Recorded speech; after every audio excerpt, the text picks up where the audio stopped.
Vamos a avanzar el día de hoy el tema de teorías atómicas o modelos atómicos. En algunos libros aparece como teorías atómicas, en otros libros como modelos atómicos. Esto es bastante relativo. A la larga, lo que nos interesa es cuál es el desarrollo cronológico, básicamente, el desarrollo cronológico de la estructura atómica desde tiempos antiguos hasta la actualidad, ¿ya?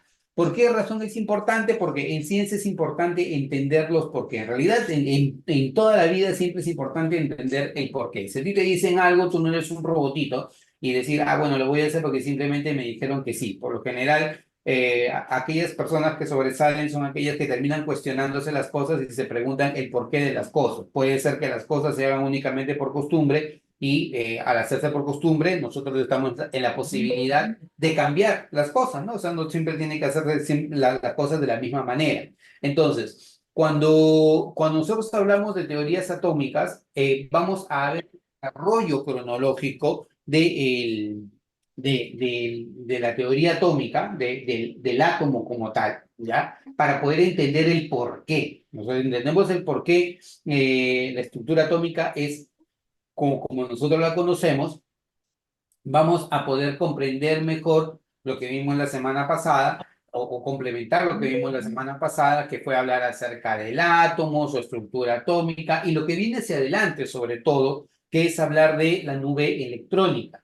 Entonces, este tema es muy importante en el sentido de que te hace comprender de manera global cómo se ha ido desarrollando el modelo atómico hasta la actualidad, ¿ya?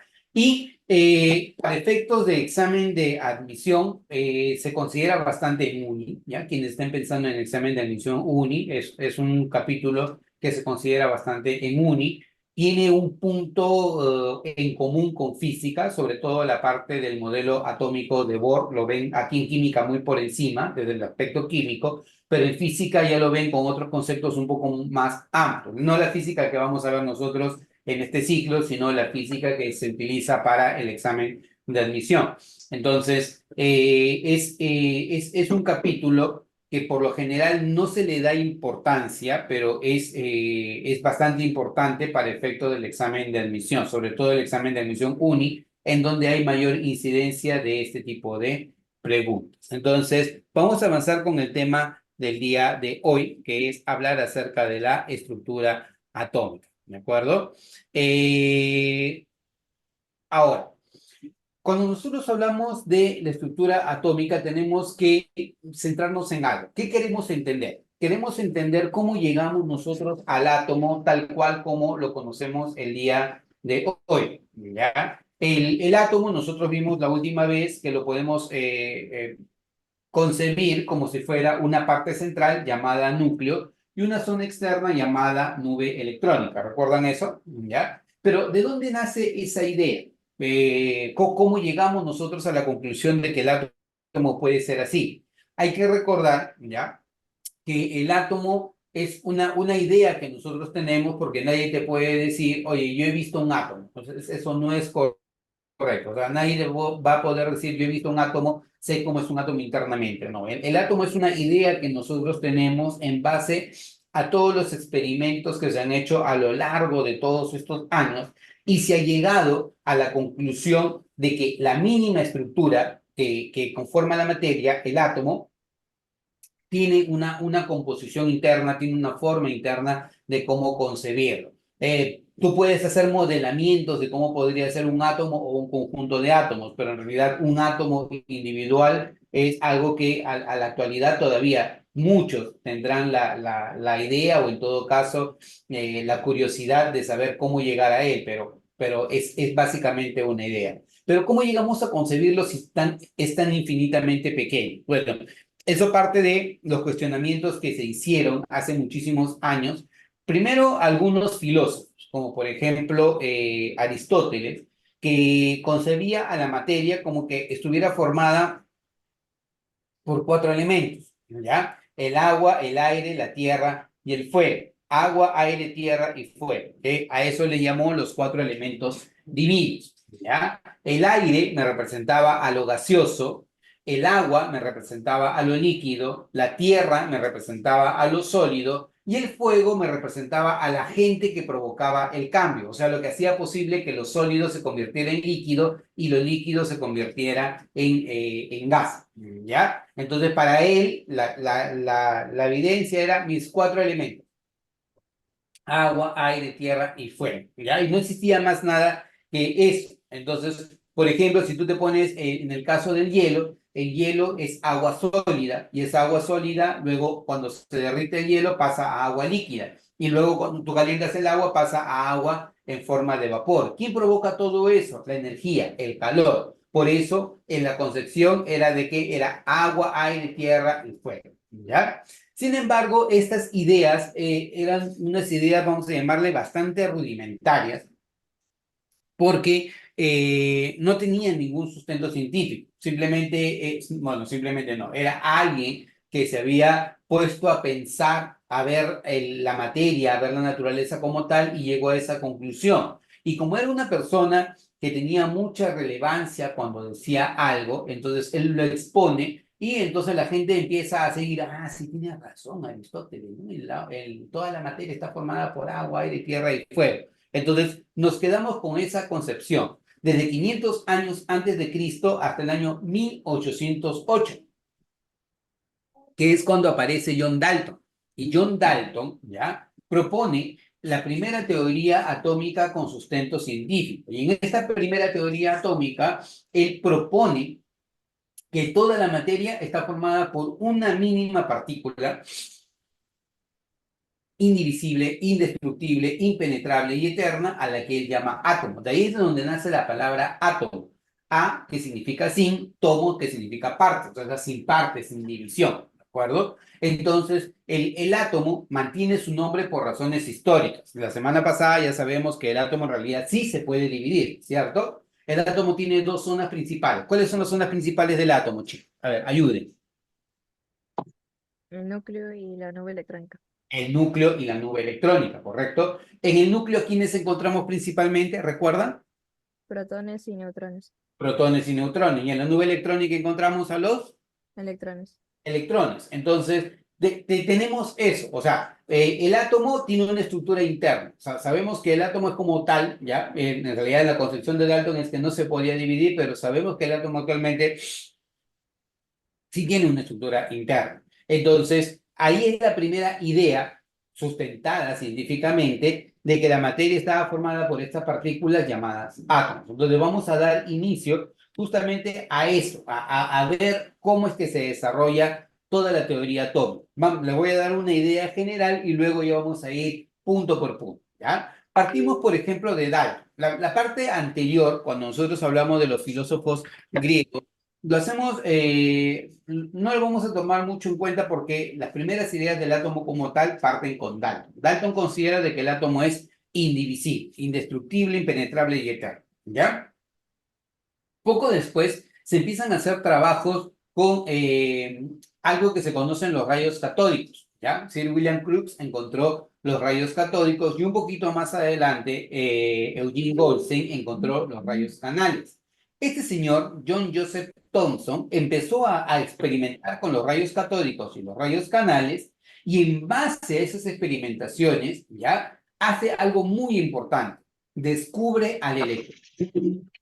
Al aporte que tuvo Thomson fue el descubrimiento del electrón y además propuso un modelo del átomo al que se le llamó modelo del Budín-Compás. ¿De acuerdo? Lo vamos a ver en detalle. Un poquito más adelante en la historia, Lord Ernest Rutherford empieza a hacer experimentos para validar el modelo atómico de Thomson. O sea, él quería decir, ay, chévere, quiero ver si verdaderamente el modelo de Thomson era como tal.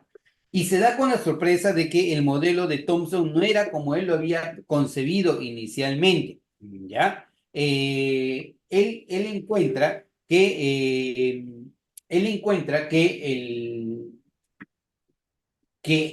bombardeando estas láminas de oro, la mayor parte de las partículas, o alfa, ya que con las que había bombardeado, atravesaban la lámina y un pequeño grupo era desviado y otro incluso rebotaba. Entonces él dice, entonces el átomo no es como lo ha dicho Thomson ni como lo ha dicho Dalton, que eran compactos, sino el átomo es en sí como un sistema planetario en miniatura. De ahí es donde nace la idea del sistema planetario en miniatura. Y por esa razón es que a su modelo se le conoce de esa manera. Sin embargo, su modelo atómico tuvo algunos problemas, algunas inconsistencias, sobre todo que también las vamos a discutir el día de hoy. Y estas inconsistencias dieron pie a que se planteara un nuevo modelo, el modelo atómico de Bohr. Este modelo atómico de Bohr, vamos a decirle, es el último hito antes de entrar a la teoría atómica moderna. La teoría atómica moderna se basa en la mecánica cuántica. Es bastante complicada, es un modelo matemático, no viene al caso que nosotros nos compliquemos con ella, pero sí entender que Bohr fue la transición entre la teoría atómica tradicional y la teoría atómica moderna. Con Bohr se despejan algunas inconsistencias que tenía el modelo de Rutherford, ¿ya? Y algunas de sus ideas son válidas aún para el átomo de hidrógeno. Para átomos mucho más complejos, el modelo de Bohr ya no tiene esa validez, pero nos ayuda a entender ya de la manera más sencilla cómo se puede estar conceptualizando el átomo. ¿De acuerdo? Entonces, esta es una visión general de la estructura atómica o de la teoría atómica que vamos a desarrollar punto por punto. Hasta acá. ¿Alguna consulta, algún comentario, chicos, al respecto? ¿Nada? Ya. Steven, un favor, apaga tu audio porque se está filtrando sonido. Por favor. Perfecto, listo. Gracias, Steven. Bueno, entonces, vamos a partir de la teoría atómica de Dalton, ¿correcto? La teoría atómica de Dalton, como les decía, es una teoría que parte de trabajos que hizo John Dalton, ¿ya? Con la materia. Él no tenía vamos a decirle, los aparatos o la tecnología que nosotros tenemos actualmente. Él propone su modelo o su teoría atómica en el año 1808 y en el año 1808 no había el desarrollo que nosotros tenemos en la actualidad. Sin embargo, él haciendo trabajos muy delicados con las masas de las sustancias, llegó a la conclusión de que toda la materia, toda la materia sin excepción, está formada por átomos, ¿de acuerdo? Él dijo, toda la materia está formada por partículas indivisibles, indestructibles, impenetrables y eternas, a lo que él llama átomos, ¿ya? Entonces, en principio, él dice, el átomo es la mínima unidad de materia que conserva las características de un elemento químico. Pero, muy importante, John Dalton no propone que está constituido por protones, neutrones y electrones. Eso es lo que nosotros sabemos actualmente. Sin embargo, John Dalton establece los siguientes criterios. Primero, que el átomo es indivisible. ¿Ya? Primero propone eso, que el átomo es indivisible, que el átomo es indestructible, que todos los átomos de un mismo elemento son idénticos y cuando los átomos se combinan lo hacen en una relación de números enteros sencillos. En la idea de Dalton, en la cabecita de Dalton, cada átomo era como una esfera compacta. No se podía dividir en absoluto. Esa era la idea que tenía Dalton de lo que puede ser un átomo. Nosotros sabemos que no es así, pero en la idea de Dalton, así era, ¿ya? Entonces, lo primero que él propone es que el átomo es indivisible. Pero el átomo, chicos, ¿es indivisible el átomo? ¿El átomo no se puede dividir o si tiene una estructura interna el átomo? ¿Qué dicen ustedes? Sí se puede dividir. Sí, tiene una estructura interna, ¿no? ¿Cuál es la estructura interna que tiene el átomo? Coméntenme, por favor. ¿Qué tiene el átomo internamente? El núcleo y la nube electrónica. El núcleo y la nube electrónica. Y dentro del núcleo encontramos protones, neutrones y en la nube electrónica encontramos a los electrones, ¿cierto? Pero eso Dalton no lo conocía en aquel momento. O sea, no podemos decir, oye, tu teoría está mala, no, sino simplemente él no lo conocía en ese momento. Luego propone que el átomo es indestructible. Y eso no es tan correcto, ¿ya? Porque bajo ciertas condiciones particulares, el átomo se puede fragmentar. Ocurrió el 6 de agosto y el 9 de agosto de 1945. 6 de agosto y 9 de agosto de 1945. Hagamos historia, chicos. ¿Qué ocurrió esos días?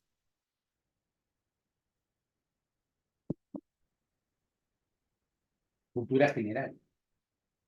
6 de agosto y 9 de agosto de 1945.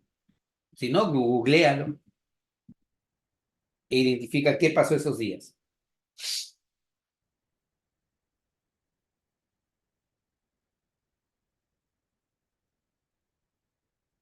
¿Encontraron qué pasó esos días? 6 de agosto y 9 de agosto de 1945. Las bombas Eh, atómicas. Sí, sí. Adelante, Adrián. sí, la bomba atómica, eso lo decía. Claro, las bombas atómicas de Hiroshima y Nagasaki, ¿no? Que le ponen fin a la Segunda Guerra Mundial. Y justo, o sea, poniéndonos a pensar en eso, o sea, ¿cómo funciona una bomba atómica? Lo que va a ocurrir es que núcleos de átomos muy pesados, por ejemplo, el uranio y el plutonio, son bombardeados con neutrones, el núcleo se rompe y el átomo se fisura. Por eso a esas reacciones se llaman reacciones de fisión nuclear, ¿ya? Y liberan muchísima energía, ¿ya? Esta teoría este evento ocurrió en 1945 y Dalton propone su teoría en el año 1808, o sea, nada que ver. Él no sabía que esto podía pasar en algún momento, entonces él propuso el átomo es indestructible. Otra cosa que propuso es que todos los átomos de un mismo elemento son idénticos entre sí. Por ejemplo, si yo tengo átomos de oxígeno, todos los oxígenos son igualitos. Si yo tengo átomos de hidrógeno, todos los hidrógenos son igualitos. Igual con el nitrógeno, igual con el carbono. Pero pregunto, chicos, ¿ya? Pregunto.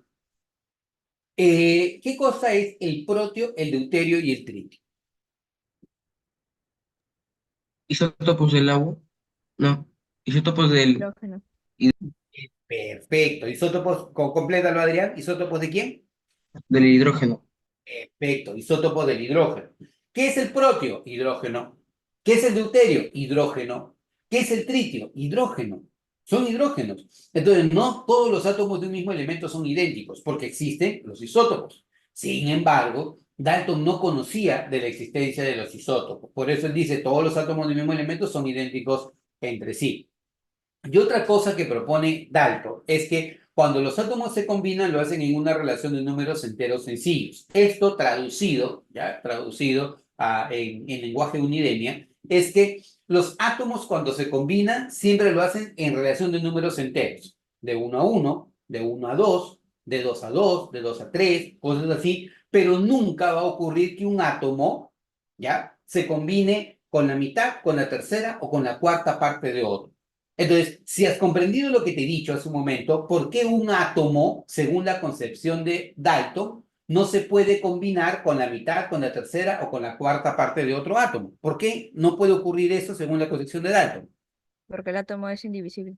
Porque el átomo es indivisible. O sea, partimos de eso. O sea, Dalton dice, o sea, eso no va a pasar porque el átomo es indivisible. Partimos de esa concepción. Entonces, por eso él dice, ah, ya, cuando los átomos se combinan, lo hacen en una relación de números enteros sencillos. Y eso hasta la actualidad se mantiene. Ya cuando ustedes lleven cursos más especializados en la universidad, posiblemente encuentren que eso no es del todo cierto, ¿ya? Pero para nuestro estudio básico de preuniversitario, sí, por ejemplo, existen algunos tipos de compuestos, un tipo de sustancias que se llaman los daltónidos y los bertólidos, ¿ya? Los daltónidos son los que cumplen con este criterio, se relacionan en números enteros sencillos, pero en los bertólidos no, en los bertólidos no pasa eso. Ah, profe, ¿eso lo necesito para el examen de admisión? No, eso te lo estoy comentando para que puedas activar tu curiosidad y empezar a buscar qué cosas son los daltónidos, qué cosas son los bertólidos, oye, esto se cumple siempre. Eso es para activar un poco tu curiosidad, pero no viene en examen de admisión. Para nosotros, en el examen de admisión, vamos a considerar que cuando los átomos se combinan, lo hacen en una relación de números enteros sencillos. Es más, esa es la base de la estequiometría, que es un capítulo que se ve también en química. Entonces, hablamos de la teoría atómica de Dalton. A Dalton se le considera el padre de la química antigua, ¿ya? Porque justamente, o el padre de la teoría atómica antigua. ¿Por qué razón?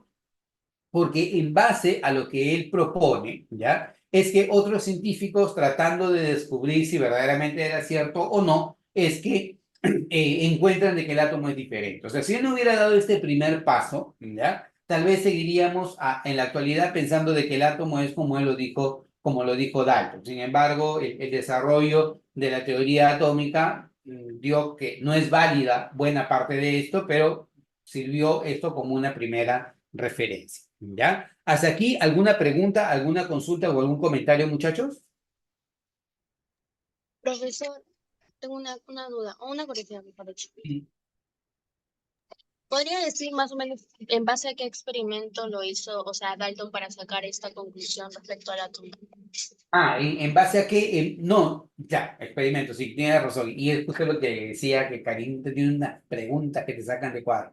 En base a cálculos específicos con balanzas, en base a estequiometría. O sea, la relación que hizo Dalton fue básicamente con estequiometría. O sea, a lo que me refiero es en hacer cálculos muy precisos con la balanza. Entonces, él hizo cálculos muy precisos de elementos químicamente puros, llámese, por ejemplo, carbono, llámese, por ejemplo, oxígeno o nitrógeno, bueno, más que todo carbono, elemento sólido, y al hacer cálculos con las balanzas, se dio con toda esta idea. Entonces, llegó a esa concepción.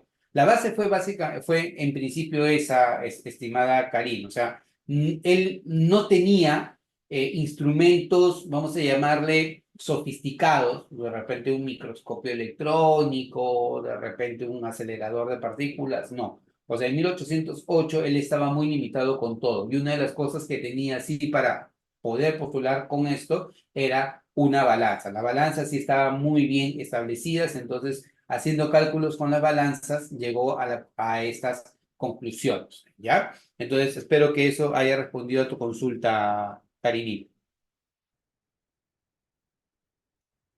Sí, profesor, gracias. Pero otra cosa, hoy en día se podría utilizar la balanza para hacer ese tipo de experimentos o hay otras herramientas que pueden ser mejores que eso. O sea, si tú quieres recrear lo que hizo Dalton, sí puedes hacerlo. Las balanzas actuales incluso son mucho más precisas que las que tenía Dalton en su momento, ¿ya? Pero en la actualidad no, o sea, no, o sea, podrías validar o recrear, vamos a llamarle, lo que hizo Dalton en su momento, pero no tendría mucha lógica validarlo porque ahora ya sabemos que mucho de lo que él mencionó no era del todo correcto. Es más, lo que le mencioné hace un momento de los daltónidos y los bertólidos, ¿no? Algunos querían saber si era cierto que un átomo se combina con un átomo, con dos o con tres, pero no puede ser con la mitad, la tercera parte o la cuarta. Entonces, personas o científicos se cuestionaron, oye, ¿podría pasar o no podría pasar? Entonces, se hacen estudios más avanzados y se encuentran que sí. O sea, que hay situaciones en las que, por ejemplo, un átomo, ¿ya? Aparentemente se está combinando con una fracción de otro átomo. No son necesariamente números enteros, pero eso no es parte de lo que nosotros vemos en examen de admisión, sino son parte de, vamos a decirlo, cálculos un poco más precisos y en estudios un poco más precisos que se llevan en ingeniería. Por ejemplo, si tú quieres estudiar ingeniería química, lo más probable es que tengas que llevar o tengas que conocer este tipo de sustancias. O, por ejemplo, si estudias ingeniería petroquímica, como es mi caso, posiblemente vayas a encontrarlo, pero no lo vas a ver como parte del examen de admisión. Pero es correcto. Volviendo a tu consulta, ¿ya? Puedo recrear lo que hizo Dalton con una balanza, sí se puede hacer y es una balanza muy precisa. Es más, o sea, los trabajos en el laboratorio se basan en la precisión de las balanzas, ¿ya? Pero si yo en realidad quiero validarlo, más que una balanza, podría utilizar otros aparatos que son un poco más sofisticados para poder llegar a la misma conclusión, ¿ya? Entonces, nuevamente espero que esto haya respondido a tu consulta, estimada Karim. ¿Sí? No, tú vas a ir a arquitectura, creo, ¿no, Karina? Es así, dice. Yo no me acuerdo de más o menos lo que me dice, sí. Pero hace muy buenas preguntas. O sea, como arquitecta te vas a cuestionar muchas cosas y ese es bastante bueno, ¿ya? Esa es normalmente quien hace ese tipo de consultas son los ingenieros, son bien espesos, pero como arquitecta también no quiero ser parte de tu equipo de trabajo por hacer todo ese tipo de preguntas. Vas a ser muy cuestionadora y eso es bueno, eso es bastante bueno, ¿ya? Entonces nos queda muy poquito tiempo, pero no quiero desperdiciarlo, ¿ya? Vamos a avanzar con el modelo atómico de Thomson, ¿ya? La base del modelo atómico de Thomson está en estos dos experimentos o en estos dos descubrimientos. Uno, el tubo de rayos catódicos y dos, el descubrimiento de los rayos Raman. El tubo de rayos catódicos es un aparatito que se hace de la siguiente manera. Sí pueden ver, voy a poner acá, ya, voy a poner el puntero láser, ¿ya? Fíjense, esto de acá es un recipiente de vidrio, ¿ya? Y a este recipiente de vidrio se le ha hecho vacío. ¿Qué significa vacío? Se le ha extraído la mayor parte del aire que hay en el interior. ¿Cómo logras el vacío? Lo puedes hacer. Si tienes una botella de plástico, succiona y vas a ver cómo la botella se comprime, ¿ya? ¿Por qué la botella se comprime? Porque estás creando vacío. Como estás succionando, estás retirando del aire en el interior y entonces se reduce la presión. Entonces, en una botella de plástico, obviamente tú vas a poder ver ese efecto porque sus paredes se pueden mover. Pero en un recipiente de vidrio tú no puedes ver eso. En un recipiente de vidrio tú vas a colocar una bomba, vas a empezar a succionar y vas a retirar toda la mayor cantidad del aire que tienes en el interior. A eso se le llama generar vacío, retirar la mayor cantidad del gas que hay en el interior. Luego vas a colocar dos láminas, ¿ya? Estas dos láminas, una, por ejemplo, es el cátodo y otra es el ánodo, por lo general láminas metálicas, ¿ya? Y lo vas a conectar a una fuente de corriente, una fuente de alto voltaje. Entonces, tienes estas láminas que se llaman electrodos. El electrodo negativo se llama cátodo, el electrodo positivo se llama ánodo, ¿ya? Y tienes una fuente de voltaje. Entonces, ¿en qué consiste tu tubo de rayos catódicos?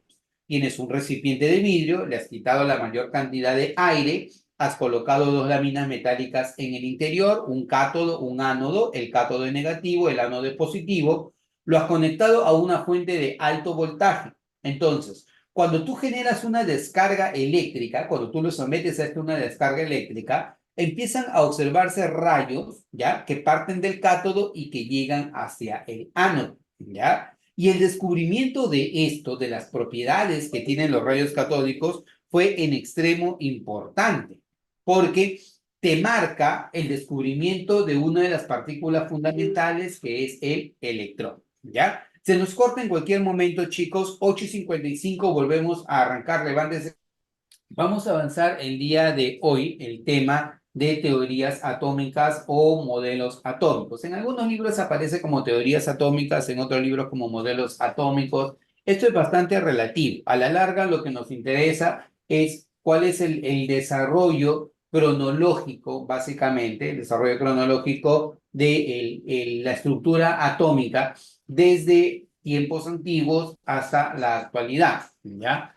¿Por qué razón es importante? Porque en ciencia es importante entenderlos porque en realidad en toda la vida siempre es importante entender el porqué. Si a ti te dicen algo, tú no eres un robotito y decir, bueno, lo voy a hacer porque simplemente me dijeron que sí. Por lo general, aquellas personas que sobresalen son aquellas que terminan cuestionándose las cosas y se preguntan el porqué de las cosas. Puede ser que las cosas se hagan únicamente por costumbre y al hacerse por costumbre, nosotros estamos en la posibilidad de cambiar las cosas, ¿no? O sea, no siempre tiene que hacer las cosas de la misma manera. Entonces, cuando nosotros hablamos de teorías atómicas, vamos a ver el desarrollo cronológico de la teoría atómica, del átomo como tal, ¿ya? Para poder entender el por qué. Nosotros entendemos el por qué la estructura atómica es como nosotros la conocemos, vamos a poder comprender mejor lo que vimos la semana pasada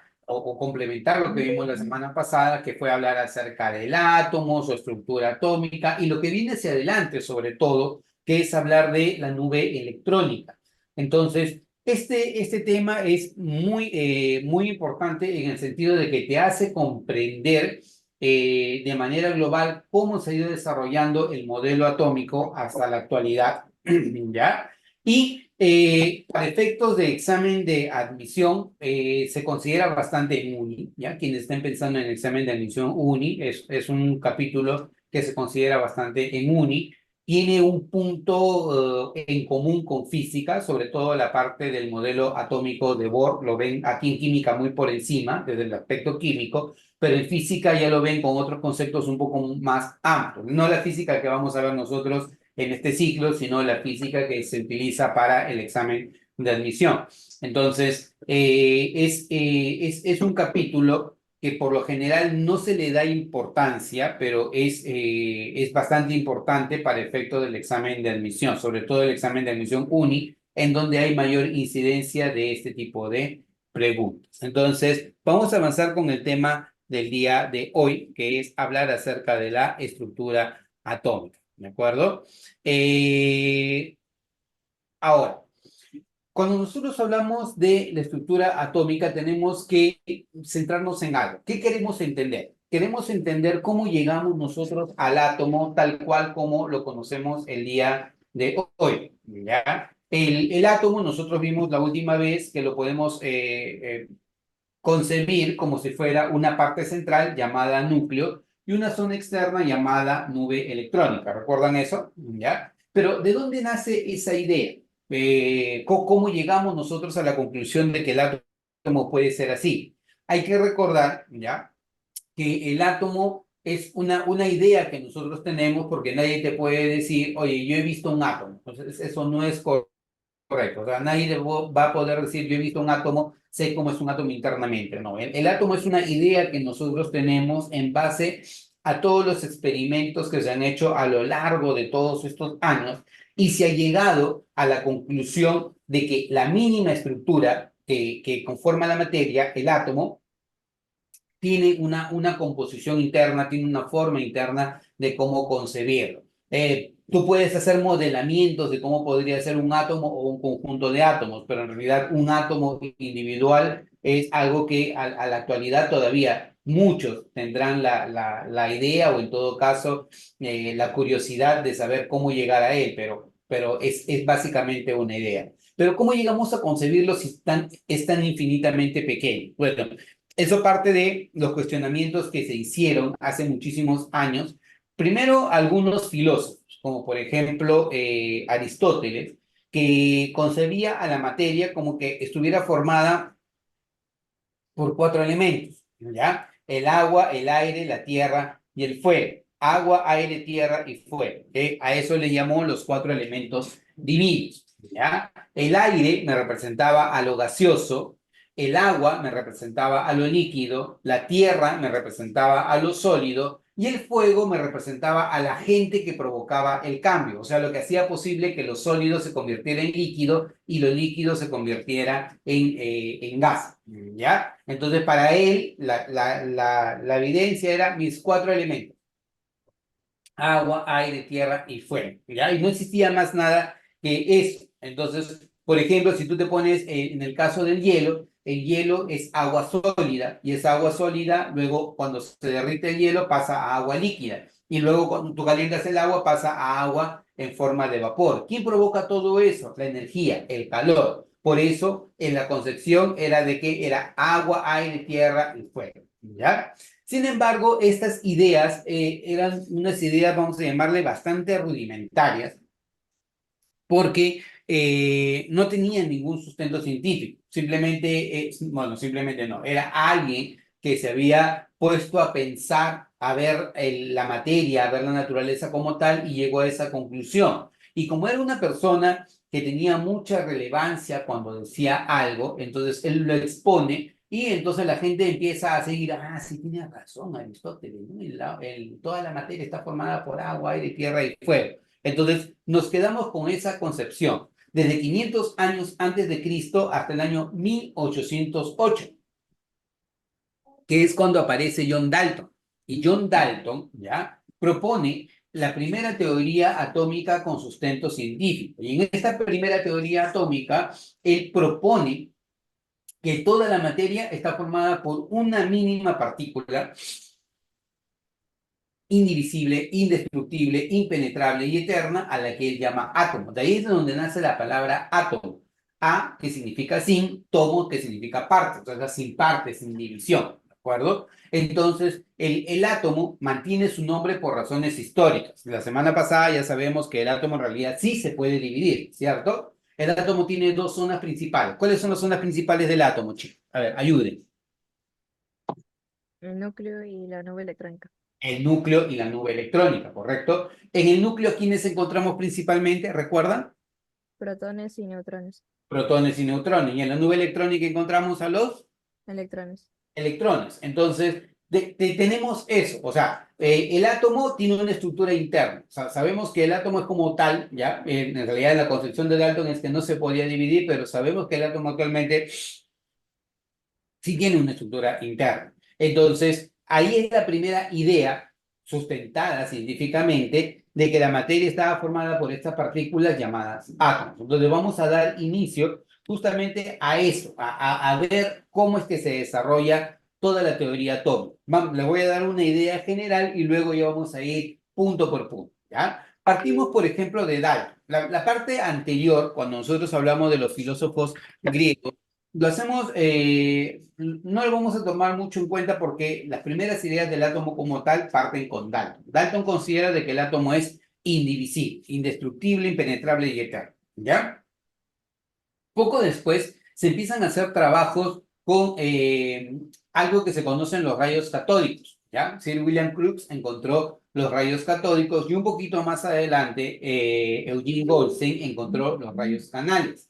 Este señor, John Joseph Thomson, empezó a experimentar con los rayos catódicos y los rayos canales y en base a esas experimentaciones, ¿ya? Hace algo muy importante, descubre al electrón. Principal aporte que tuvo Thomson fue el descubrimiento del electrón y además propuso un modelo del átomo al que se le llamó modelo del budín-compás. ¿De acuerdo? Lo vamos a ver en detalle.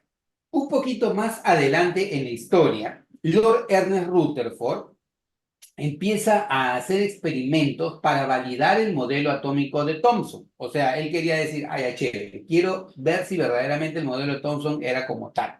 Y se da con la sorpresa de que el modelo de Thomson no era como él lo había concebido inicialmente, ¿ya? Él encuentra que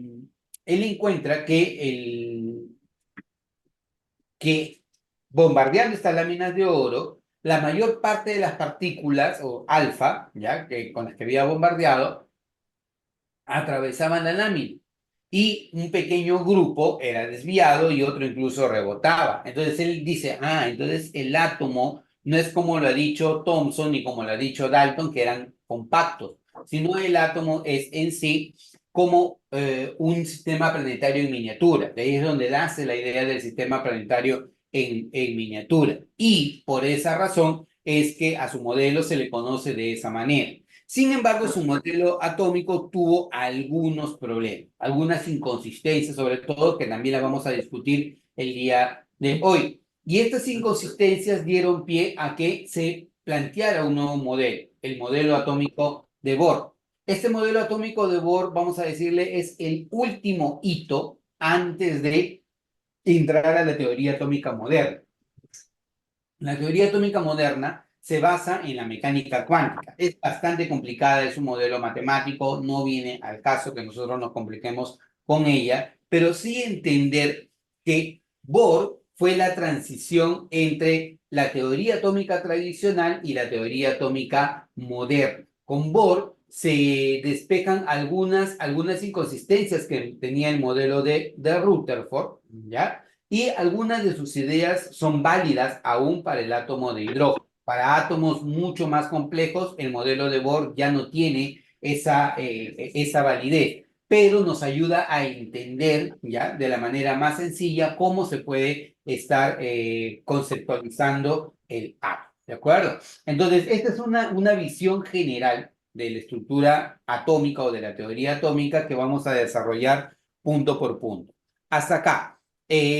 ¿Alguna consulta, algún comentario, chicos, al respecto? ¿Nada? Ya.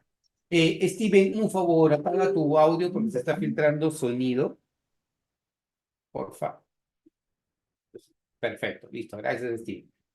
Bueno, entonces, vamos a partir de la teoría atómica de Dalton, ¿correcto? La teoría atómica de Dalton, como les decía, es una teoría que parte de trabajos que hizo John Dalton, ¿ya? Con la materia. Él no tenía vamos a decirle, los aparatos o la tecnología que nosotros tenemos actualmente. Él propone su modelo o su teoría atómica en el año 1808, y en el año 1808 no había el desarrollo que nosotros tenemos en la actualidad. Sin embargo, él haciendo trabajos muy delicados con las masas de las sustancias, llegó a la conclusión de que toda la materia, toda la materia sin excepción, está formada por átomos, ¿de acuerdo? Él dijo, toda la materia está formada por partículas indivisibles, indestructibles, impenetrables y eternas, a lo que él llama átomos, ¿ya? Entonces, en principio, él dice, el átomo es la mínima unidad de materia que conserva las características de un elemento químico. Pero, muy importante, John Dalton no propone que está constituido por protones, neutrones y electrones. Eso es lo que nosotros sabemos actualmente. Sin embargo, John Dalton establece los siguientes criterios. Primero, que el átomo es indivisible. ¿Ya? Primero propone eso, que el átomo es indivisible, que el átomo es indestructible, que todos los átomos de un mismo elemento son idénticos y cuando los átomos se combinan lo hacen en una relación de números enteros sencillos. En la idea de Dalton, en la cabecita de Dalton, cada átomo era como una esfera compacta. No se podía dividir en absoluto. Esa era la idea que tenía Dalton de lo que puede ser un átomo. Nosotros sabemos que no es así, pero en la idea de Dalton así era, ¿ya? Entonces, lo primero que él propone es que el átomo es indivisible. Pero el átomo, chicos, ¿es indivisible el átomo? ¿El átomo no se puede dividir o si tiene una estructura interna el átomo? ¿Qué dicen ustedes? Sí se puede dividir. Sí, tiene una estructura interna, ¿no? ¿Cuál es la estructura interna que tiene el átomo? Coméntenme, por favor. ¿Qué tiene el átomo internamente? El núcleo y la nube electrónica. El núcleo y la nube electrónica. Y dentro del núcleo encontramos protones, neutrones, y en la nube electrónica encontramos a los electrones, ¿cierto? Pero eso Dalton no lo conocía en aquel momento. O sea, no podemos decir, oye, tu teoría está mala, no, sino simplemente él no lo conocía en ese momento. Luego propone que el átomo es indestructible. Y eso no es tan correcto, ¿ya? Porque bajo ciertas condiciones particulares, el átomo se puede fragmentar. Ocurrió el 6 de agosto y el 9 de agosto de 1945. 6 de agosto y 9 de agosto de 1945. Hagamos historia, chicos. ¿Qué ocurrió esos días?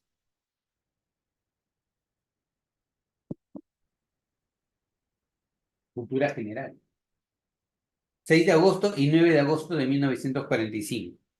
Si no, googlealo e identifica qué pasó esos días.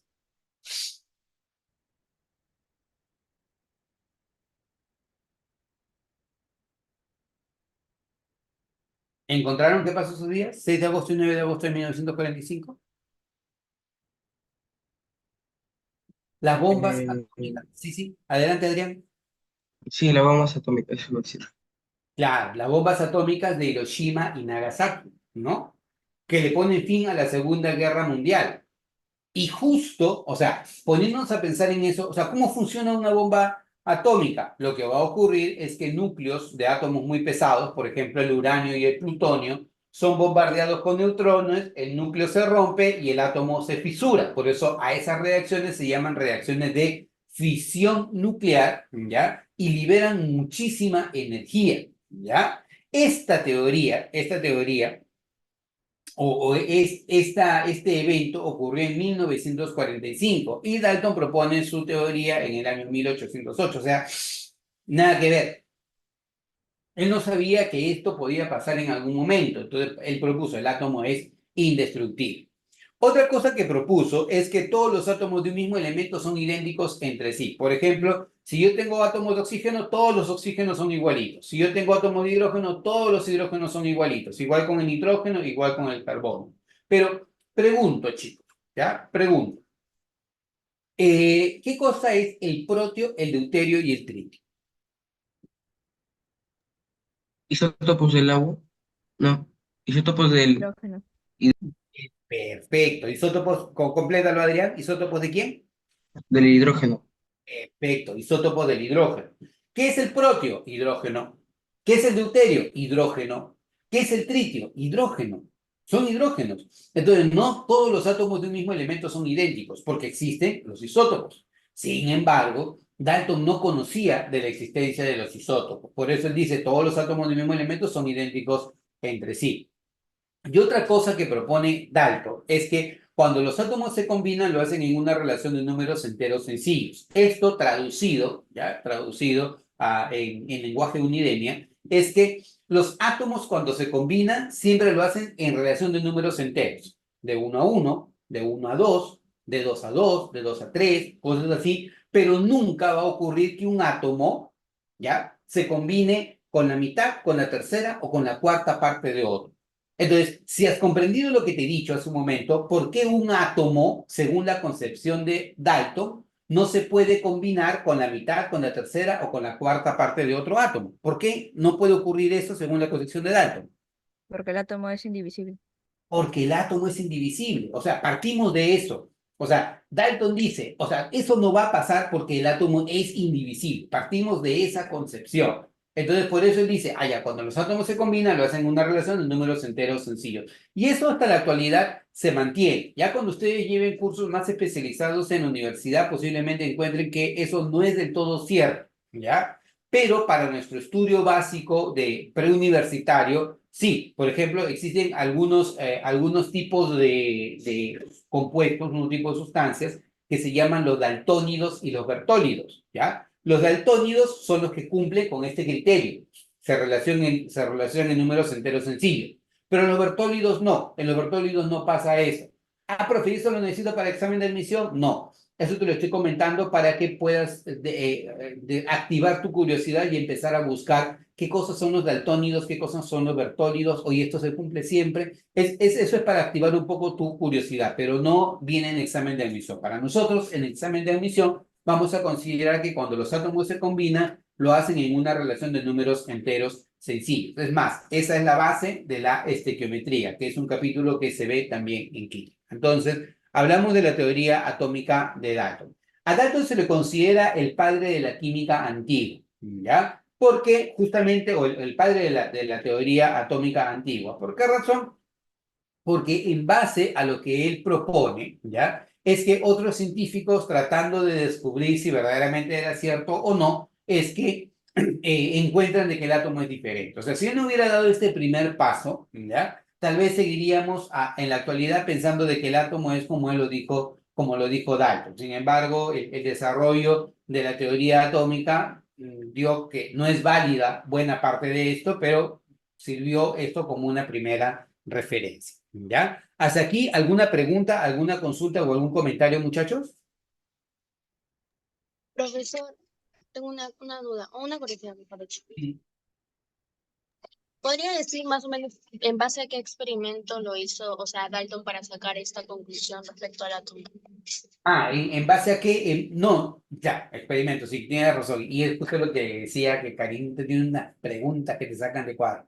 En base a cálculos específicos con balanzas, en base a estequiometría. O sea, la relación que hizo Dalton fue básicamente con estequiometría. O sea, a lo que me refiero es en hacer cálculos muy precisos con la balanza. Entonces, él hizo cálculos muy precisos de elementos químicamente puros, llámese, por ejemplo, carbono, llámese, por ejemplo, oxígeno o nitrógeno, bueno, más que todo carbono, elemento sólido, y al hacer cálculos con las balanzas, se dio con toda esta idea. Entonces, llegó a esa concepción.